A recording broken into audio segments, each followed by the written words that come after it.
노력을 안 한 것 같아서 좀 아쉬워요. 그럼 다음에 노력을 하면 돼요. 그렇죠. 노력을 안 했는데 점수가 안 나왔다면 차라리 어떤 면에서 나을 수도 있어. 내가 하면은 뭔가 될 것 같잖아. 그러니까 하면은 될 것 같아가지고. 근데 안 하는 거 아니야? 그러니까 노력을 안 한 사람은 다음에 노력을 안 할 가능성이 있기 때문에 그걸 조심해야 되는 거고, 노력을 했는데 점수가 잘 안 나왔어, 생각보다 안 나왔어. 그럼 또 너무 아쉬워가지고 나 이거 어떡하지라는 약간 좌절감? 어쩔 수 없어요. 그냥 계속 꾸준히 묵묵히 계속하면 됩니다. 자, 이어서 볼다리 가도록 하겠습니다. 우리가 지금 보고 계신 페이지가 116쪽이고요. 116쪽의 9번째 줄을 읽고 있었습니다. 9번째 줄에 처음 이제 새로 나오는 문장이 난 샘말서라는 부분이니까요. 그 앞에다 꼭지 열어볼게요. 네, 나는 샘말서 9번째 줄. 그 옆에 숫자 있지 않니? 난 샘만서? 아, 샘말서. 샘말서. 여기 다 숫자 있잖아. 네. 9번째니까 금방 찾을 수 있잖아. 난 샘말서 이렇게 야인으로나 죄 없는 밥을 먹다. 야인인 채 묻힐 걸 흡족히 여긴다. 받아보시면 되겠습니다. 이 아버지는요, 자신의 삶이 너무너무 만족스러운 거예요. 그래서 농사 일을 하며 소박하게 사는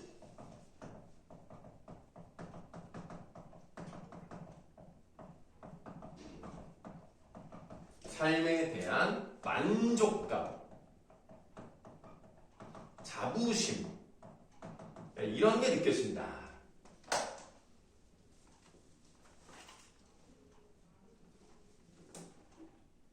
생각보다 괜찮은데요?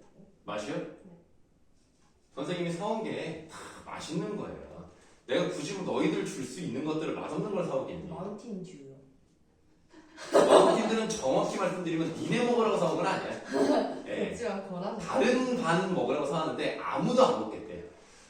아 진짜 마운틴 듀. 근데 마운틴들을 선택한 이유는 어쩔 수가 없어. 왜냐면 그게 가격, 이게 내가 왜 여러분들께 사주는, 그러니까 못 드리냐면 카드 할인이 되는 게 있단 말이에요. 근데 카드 할인을 되는 셈 치고 이제 얼마를 사야 되겠다고 마음을 봤는데 그냥 사면 아깝잖아. 어떤 걸 사면 좋아? 2+1. 그게 마운틴 듀야? 하필 딱 그때 마운틴 듀가 2+1의 가격이 딱 맞는 것 같아. 왜냐면 카드 한도가 있으니까. 그러면 요거를 사면 좋겠다 해서 샀는데 안 먹대 아무도. 사리곰탕은 왜 안 먹는 거야? 사리곰탕 맛있는데. 어쨌든 여러분들 약간 상큼한 걸로 사왔잖아요. 베지밀 같은 거. 상큼한 베지밀. 베지밀 보면 좋아. 검은 콩은 머리도 까매지고 탈모도 예방하고 얼마나 좋은데. 선생님이 있으세요. 샘 많아서 괜찮아. 뭐라고요? 머리숱 많아서 괜찮아. 근데 나도 머리가 이제 많이 하얘져가지고 염색했어. 까만색 염색을 한 거야. 나 그러니까 엄밀히 말하면 첫 번째 염색이라고 봐야지. 왜냐면 저번에 염색 샴푸 같은 걸로 했기 때문에. 보색 샴푸? 그거는 별로 그렇게 도움이 안 되더라고. 그래서 아예 그냥 까맣게 염색을 했는데 나 흰머리 진짜 많았어. 이게 들춰내면 장난 아니에요. 지금 잘 안 보이죠. 이제 다 가려가지고 또 어느 순간 또 지나면 또 이제 보이겠죠. 이게 나이가 이제 어쩔 수가 없네. 아이고 벌써 내 나이가 이제 30이 다 됐네. 어때서? 다음.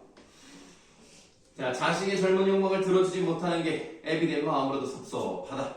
그러나 이 늙은이한테도 그만 신념쯤 지켜오는 게 있다는 걸 무시하지 말아라. 자, 지금까지 우리는 다 아버지에 대한 생각, 아버지가 어떤 생각을 가지고 있는지를 본 거예요. 근데 아까 말씀드렸지만 아버지의 생각이 나타내는 이 말은 다 어떻게 돼 있죠?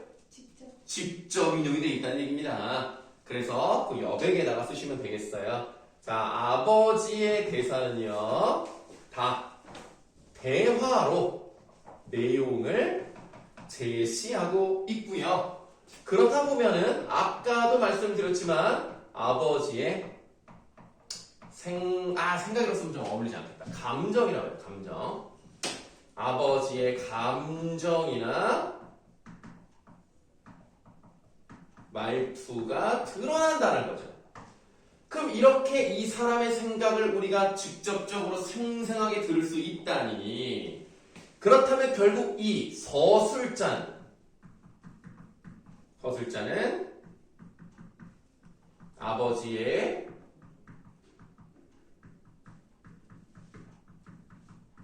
전통적 가치관을 어떻게 하는 입장? 지지. 좋아요. 옹호하는 입장을 가지고 있고, 결국 서술자는 작가가 설정한 것이기 때문에 작가도 그런 생각을 가지고 있겠구나 라고 미루어 짐작해 볼 수가 있겠습니다. 실제로 이태준의 다른 작품들을 보더라도 전통적 가치관을 중시하는 사람이라는 것을 알 수가 있어요. 아버지는 다시 일어나 담배를 피우며 다리 고치는 데로 나갔다. 옆에 앉았던 어머니는 두 눈에 눈물을 쭈루루 흘리었다. 서울 못 가네. 귀여우시다. 너무 귀여운데. 귀엽다고? 귀여우시다. 그런가? 그런 말 처음 들어봤는데. 난 눈물을 쭈루루 흘렸다는 표현이 쭈루루. 웃겨요. 훌쩍. 너희 아버지가 여가 고집이시냐? 아니요. 아버지가 앞에 꺽쇠. 아버지가 어떤 어른이신 걸 오늘 제가 더 잘 알았습니다. 우리 아버지 훌륭한 인물이십니다. 받아보시죠. 아버지를 인정하는 왜? 아니 아들이 또 참. 비꼬는 것 같아? 예, 훌륭한 인물이십니다. 이런 건 아니고, 자, 이 부분을 보시면 아버지의 신념을 이해하고 인정하는 모습을 보이게 되죠. 좀 다르게 표현하면 아버지에 대한 존경심도 나타나 있다.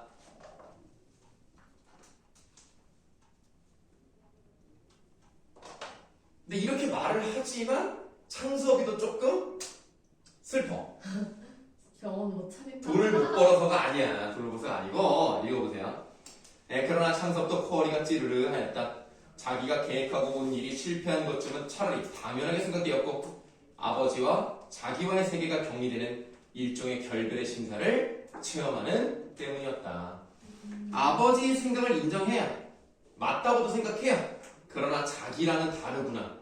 이제 아버지와 나의 차이는 좁혀질 수가 없겠구나 라는 마음이 좀 안타까워. 아들은 아버지가 고쳐놓은 돌다리를 건너 저녁차를 타러 가버렸다. 동구 밖으로 사라지는 아들의 뒷모양을 지키고 섰을 때 아버지의 마음도 정말 임종에서 유언이나 하고 난 것처럼 외롭고 한편 불안스러운 심사조차 설레었다. 아무래도 아빠 입장에서 아들의 부탁을 들어주지 못하니까 좀 얼마나 마음이 불편하겠어. 아버지는 종일 개울에서 허덕였으나 저녁에 잠도 달겨오지 않았다. 젊어서 서당에서 읽던 백낙천의 시가 다 생각이 났다. 늙은 제비 한 쌍을 두고 지은 노래였다.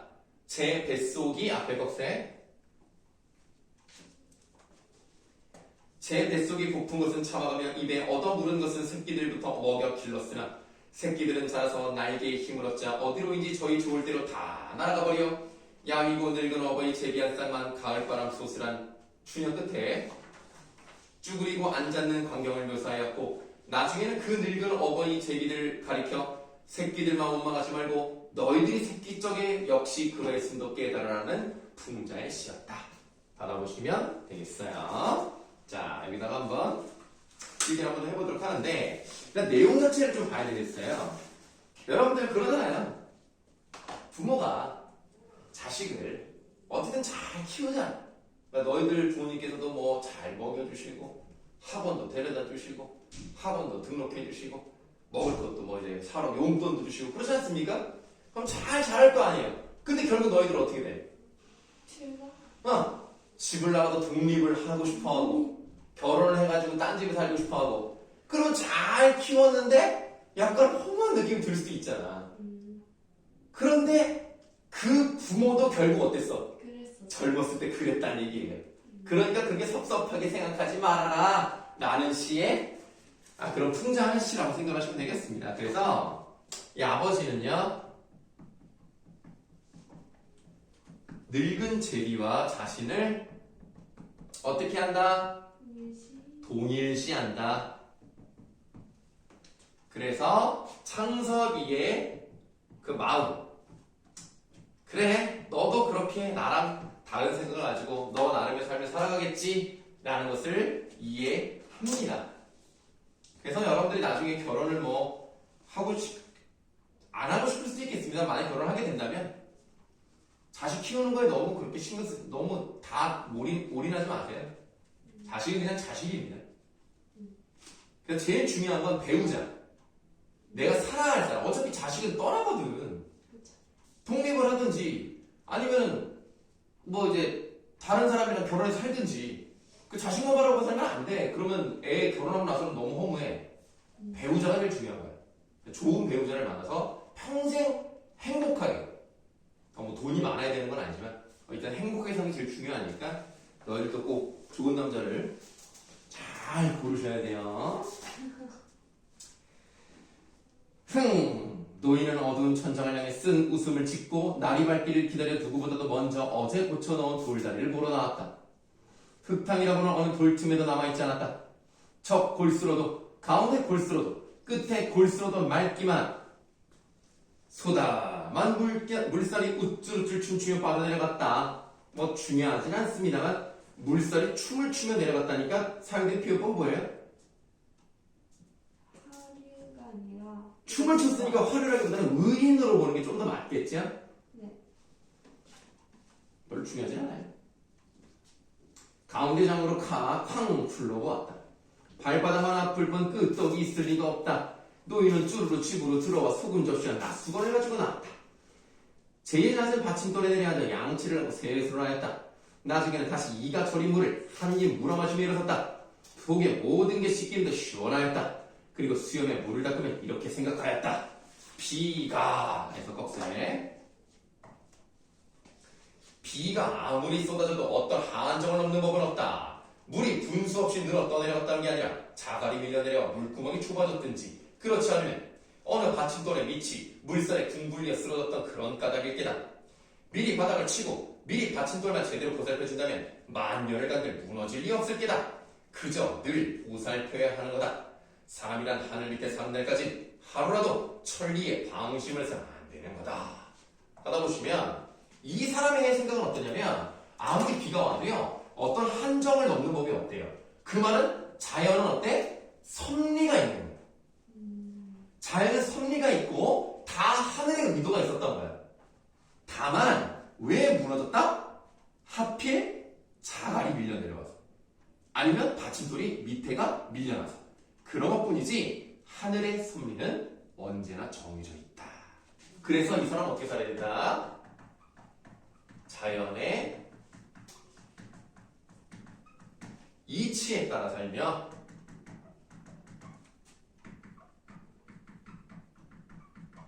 모든 것을 정성을 들여 보살펴야 한다는 것을 나타내고 있죠.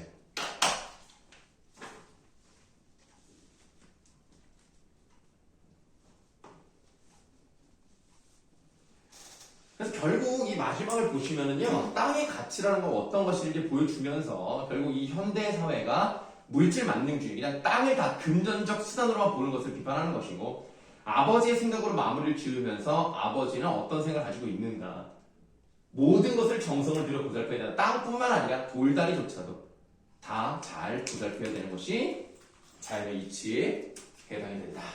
이런 생각을 하면서 끝이 납니다.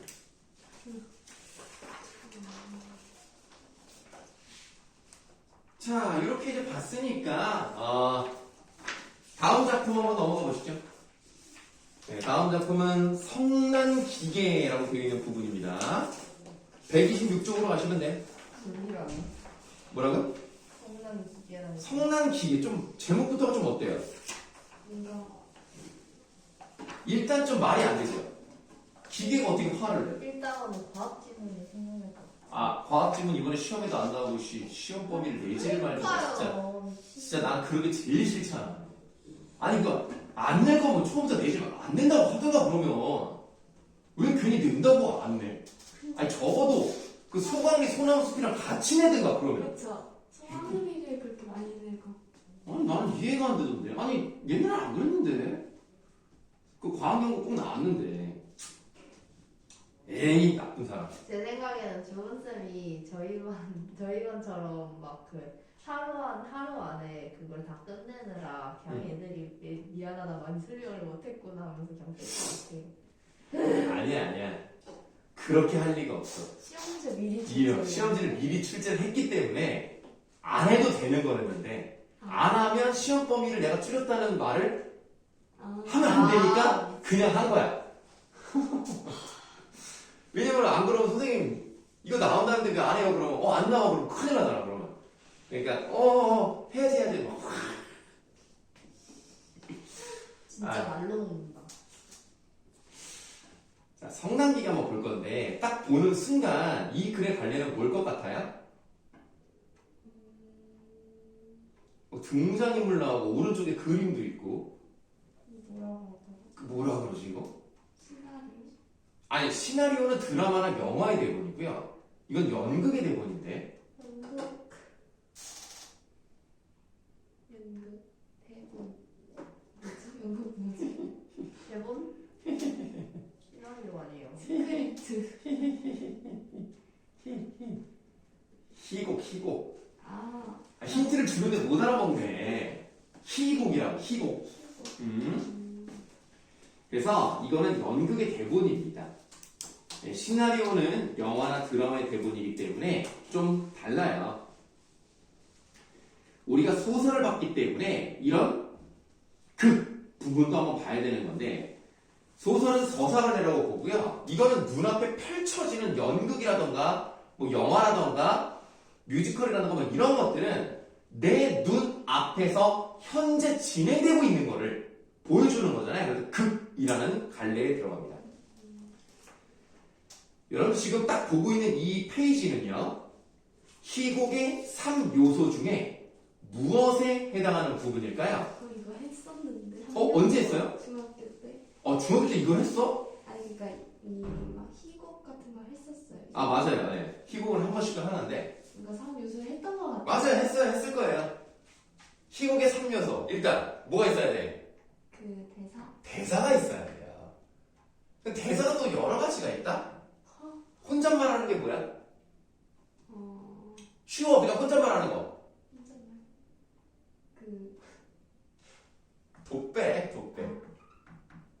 그런데 독배는 어떻게 생각하시면 되냐면 무대 위에 혼자 나와서 하는 말 정도로 생각하시면 될 것 같아요.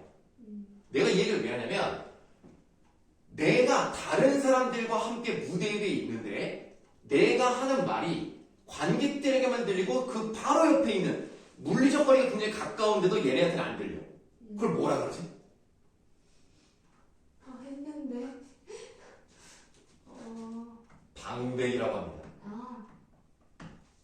그럼 나머지 하나는 뭘까요? 무슨 대? 아니야. 아니에요? 대화야. 말하려고 그랬는데. 그럼 말하지 그랬어. 근데 대화 이랬는데 대화야. 자, 독백, 방백, 대화 이렇게 세 가지로 대사가 구성되어 있고요. 그럼 대사만 있으면 되는 건 아니죠. 모두 있어야 돼요. 우리가 보통 괄호 쳐져 있는 부분들이 있죠. 그걸 뭐라 그러지? 막 얼굴을 막 찡그리며 막 이런 거 있잖아. 그거 뭐라 그러지? 이렇게 하세요라고 가리키는 거잖아. 아니 얘들아 중학교 때 기억을 다 잊어버렸나 봐. 기억이 사라진 것 같은데 지금. 내도 연출부 주워갑니다. 아이고 그러면 안 되죠. 이게 답이 나와야 되는 거 아니에요 그러면? 힌트요? 시나리오 아니야 잘하셨는데 가리킨다. 지. 지시 대명사. 아니 지시. 나와 너 좀 맞아야겠다 너는. 지시 지시문. 아니 얘들아 지금 얘들이 큰일 났네. 자 지시문도 두 가지로 나뉘어요. 아까 뭐 얼굴을 찡그린다 뭐 큰 소리를 내며 막 이런 거 동작 지시문. 근데 동작 지시문은 그 사람이 어떤 행동을 하는지를 나타내는 거라면 전체적인 무대의 공간이 어떻게 돼 있다든가 전체적인 상황이 어떤지를 설명해 주는 부분도 있어요. 그걸 무대 지시문이라고 합니다.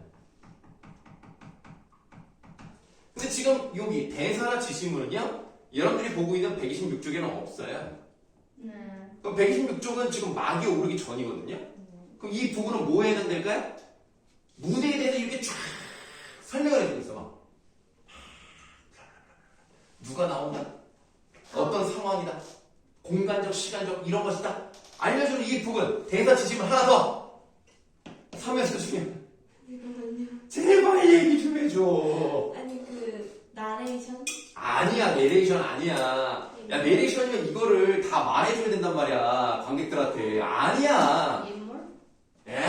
굉장히 아니, 그러니까 등장인물이나 무대를 전반적으로 설명해주는 부분을 배경지. 해설이라 그래, 해설. 미친.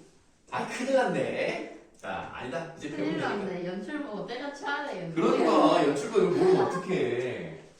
자, 그래서 여러분들 내가 뭘 말하고 싶은 거냐면, 지금 여러분들 연극은요, 구성 단위가 뭐예요? 구성 단위가. 무엇과 무엇으로 이루어져 있다? 장 앞에 더 큰 단위.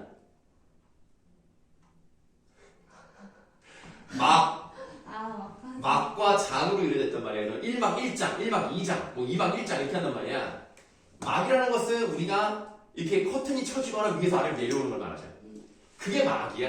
얘가 좀 더 큰 단위고 이 막에 여러 가지 장이 들어갈 수 있는 거예요. 막과 장, 막장으로 이루어져 있는데 그럼 이 막이 오르기 전이 바로 여기거든요.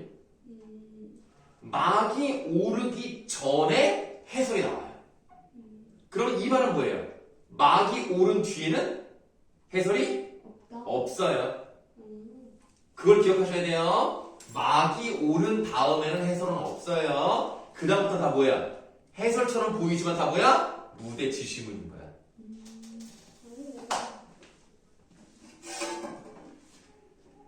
선생님의 핸드폰 저쪽에 있어도 혹시 몇 분입니까? 12시 52분이요. 벌써 시간 저기 있냐? 네. 자, 오늘은 여기까지 할게요.